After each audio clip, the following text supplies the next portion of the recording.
Ikalabing-isang kabanata sa guhit ng hangin. Hindi lahat ng kwento ay uhit sa kahoy. May mga kwento ring iginuhit lang ng hangin.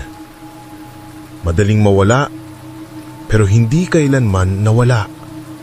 Mula nang maganap ang gabi ng kwento sa ilalim ng buwan, maraming bagay na ang nagbago sa nayon. Ang mga batang dati nahihiyang tanungin kung anong ibig sabihin ng sariling lahi, ngayon ay naglalakad sa paaralan na may mga palamuting sulat mangyan sa kanilang mga bag. Ang mga matatanda na dati nananaimik na lang sa mga inuman tuwing hapon, ngayon ay nagsasalita na. Nagkukwento ng mga hindi na ikwento, ng mga kababalaghan at paniniwala, ng mga alala at sugat na hindi nabigyan ng espasyo noon. At si Aro, mas naging tahimik. Hindi dahil wala na siyang masabi, kundi dahil mas gusto na niyang makinig. Isang umaga, habang naglalakad siya sa tabing ilog, may nahagip ang kanyang mata. Isang sangang may nakasabit na lumang tela. May mga simbolo itong hindi niya kilala. Nilapitan niya, pinagmasdan. Isa itong tela na gawa sa abaka, pinatuyong mabuti at sinulatan ng ukit na hindi kayang mabura ng ulan. Pero hindi ito baybayin ng Tagalog at hindi rin eksaktong surat mangyan. Ito'y kombinasyon, isang bagong wika. Muling lumapit si Aro kay Lola Tersang. "Lola, kilala niyo ba to?" Sabay abot niya ng tela. Napatingin ng matanda at sandaling natigilan. "Ito ang sinasabi nila noon na hangin ng guhit. Di isinulat sa papel. Hindi rin para sa bato. Para sa sandali lang. Kung hindi mo nakita sa tamang oras, mawawala na siya. Para saan po to?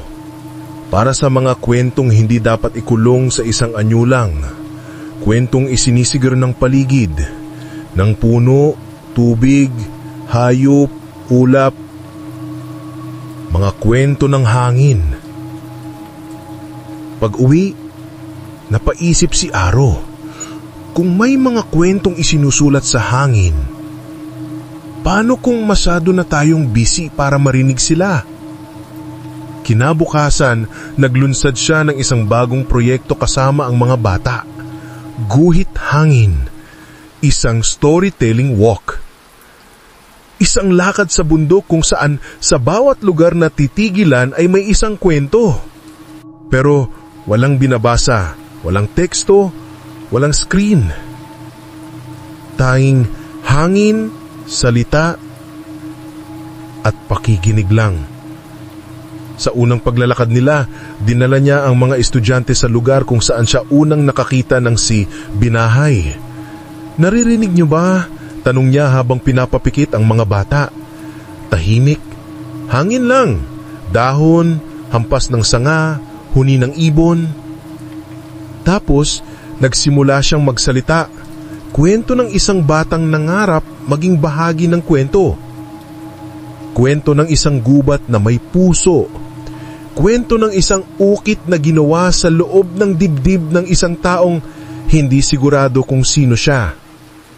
Nang matapos ang lakad, isa sa mga estudyante ang nagsabi, "Kuya Aro, sa tingin ko may mga kwento rin ng hangin ng Maynila, pero wala lang gustong makinig." Tumanggo si Aro. "Baka dahil tayo na ang dapat magsimula."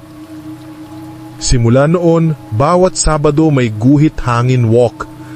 Minsan 5 lang ang sumasama, minsan 2, pero bawat isa umuuwi na hindi lang may bagong nalaman, kundi may bagong naalala. Sa dulo ng 3 linggo ng guhit hangin walk, muling nanaginip si Aro. Sa panaginip niya, may sulat sa alap-ap.